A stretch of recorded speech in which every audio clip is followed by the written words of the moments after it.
Welcome to easy cooking by Prema. সবাই কেমন আছেন বন্ধুরা? আশা করি ভালো। আজকে আপনাদের সঙ্গে আরও একটি নতুন রেসিপি শেয়ার করব। আজকের রেসিপি হলো চিকেন বার্গার। এটি আমি অনেক ইজিভাবে তৈরি করেছি। আশা করি রেসিপিটি আপনাদের সবারই ভালো লেগে থাকবে। আর ভালো লেগে থাকলে অবশ্যই আমার কমেন্ট বক্সে একটি কমেন্ট করে জানাবেন। আর আমার চ্যানেলটি অবশ্যই সাবস্ক্রাইব করে রাখবেন এবং পাশে থাকা বেল আইকনটি অবশ্যই ক্লিক করে রাখবেন। চলেন বন্ধুরা, আমি কিভাবে এই রেসিপিটি তৈরি করেছি তা দেখে আসা যাক। প্রথমে আমি মিয়োনিজ তৈরি করে নেব। এর জন্য আমি একটি ডিম নিয়ে নিয়েছি আর দিয়ে দেব হাফ চা চামচ পরিমাণ গোলমরিচের গুঁড়ো, দিব চিনি হাফ কাপের মতন, আর দেব 1 টেবিল চামচ পরিমাণ লেবুর রস যাতে ডিমের কাঁচা গন্ধটা না থাকে, আর দিয়ে দেব সয়াবিন তেল। আমি তেলটা বারবার করে দেব আর এটাকে ব্লেন্ডার করে নেব। আমি এখানে বারবার করে তেলটা দিয়েছি, একবার তেলটা দেওয়া যাবে না। এখন আমি 1 চা চামচ পরিমাণ টমেটো সস দিয়েছি। এটা সুন্দর একটা কালার আসবে, খেতে অনেক মজা লাগবে। বার্গারের সবচেয়ে টেস্ট হলো এই মিয়োনিজটা বাসায় তৈরি করলে সেটার স্বাদটা অনেক ভালো আসে আর বার্গারটা খেতে অনেক ভালো লাগে। সেই জন্য বাসায় মিয়োনিজটা তৈরি করার চেষ্টা করবেন।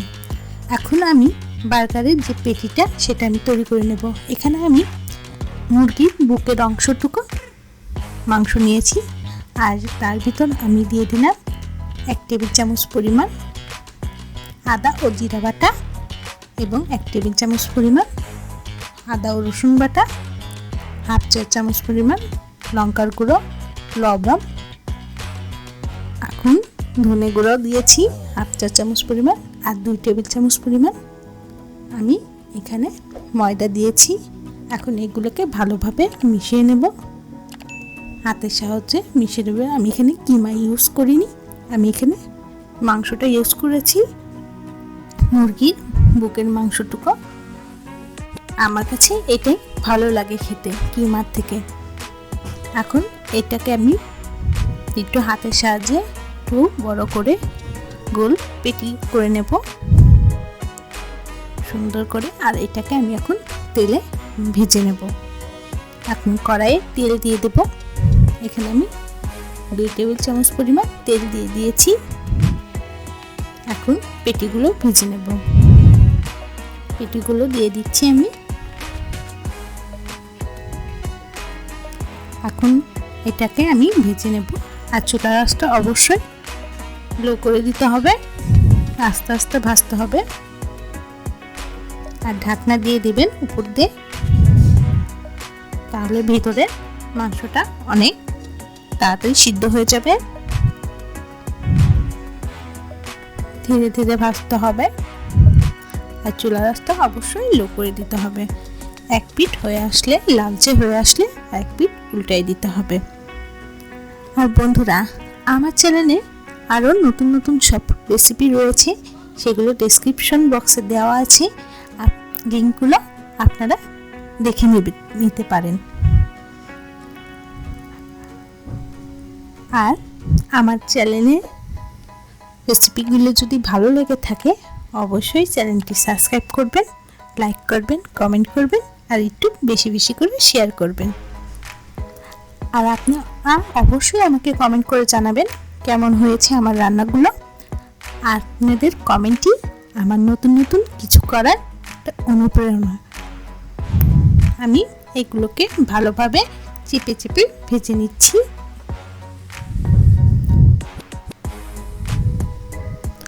আমি এটাকে ঢাকনা দিয়ে 4 মিনিটের মতন এটাকে ভেজে নেব।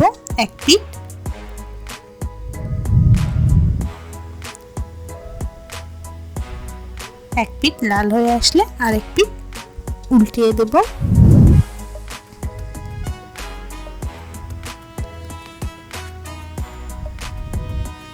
আর এটাকে বেশি ভাজা যাবে না, কারণ মাংসের ভিতরে যে সফটনেসটা ওটা নষ্ট হয়ে যাবে।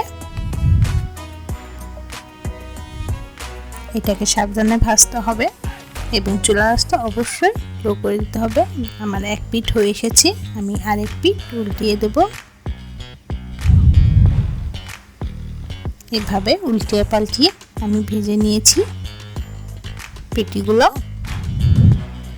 এখন আমি বার্গারের যে ব্রেডটা আছে ওটাকে আমি একটু হালকা ভেজে নেব। আমি ব্রেডগুলো দোকান থেকে কিনে নিয়েছি।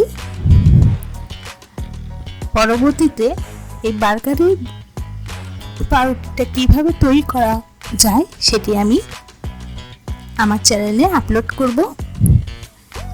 এর জন্য আমার চ্যানেলটি সাবস্ক্রাইব করে রাখবেন।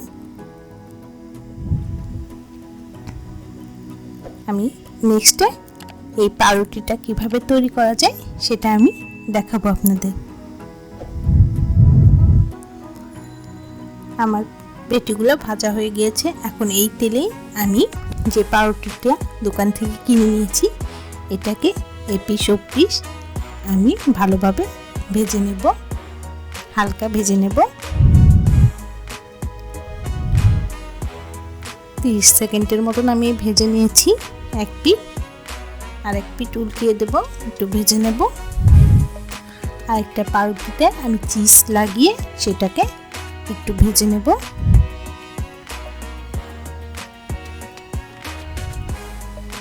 আমার পাউরুটিটা ভাজা হয়ে গিয়েছে। আমি আরেকটি উপরে চিজ দিয়ে ভেজে নিয়েছিলাম পাউরুটিতে। এখন এই চিজ এর উপর আমি দিয়ে দেব মেয়োনিজ, যেটা আমি তৈরি করে রেখেছিলাম। মেয়োনিজটা যত বেশি দেওয়া যাবে বার্গারের টেস্টটা তত ভালো আসবে। এখন দিয়ে দিলাম পেটিটা, চিকেনের পেটিটা। এখন আপনাদের পছন্দ অনুযায়ী এখানে দিতে পারেন শসা, টমেটো, ক্যাপসিকাম। আমি আজকে শুধু শসা আর টমেটো দিয়ে এটা তৈরি করেছি। আমি শসাগুলো একটু গোল গোল করে কেটে নিয়েছি, টমেটো নিয়েছি। আবার একটু মেয়োনিজ দিয়ে দিলাম। যত মেয়োনিজটা দেওয়া যাবে তত বার্গারের স্বাদটা ভালো আসবে। মেয়োনিজ দিয়ে আমি আবার আরেকটি পাউরুটি এর উপরে দিয়ে দেব। আর আমার তৈরি হয়ে গেল চিকেন বার্গার। খুব সহজ উপায়ে এটি তৈরি করা যায়। দেখছেন বন্ধুরা, এটা আপনারা বাসায় আপনাদের বাচ্চাদেরকে তৈরি করে দিতে পারবেন। বাচ্চারা অনেক পছন্দ করবে এই বার্গারটা। আশা করি সবারই এই রেসিপিটি ভালো লেগেছে। যদি ভালো লেগে থাকে তাহলে আমাকে অবশ্যই কমেন্ট বক্সে কমেন্ট করে জানাবেন। আর আমাদের পাশে থাকার জন্য আপনাদেরকে ধন্যবাদ।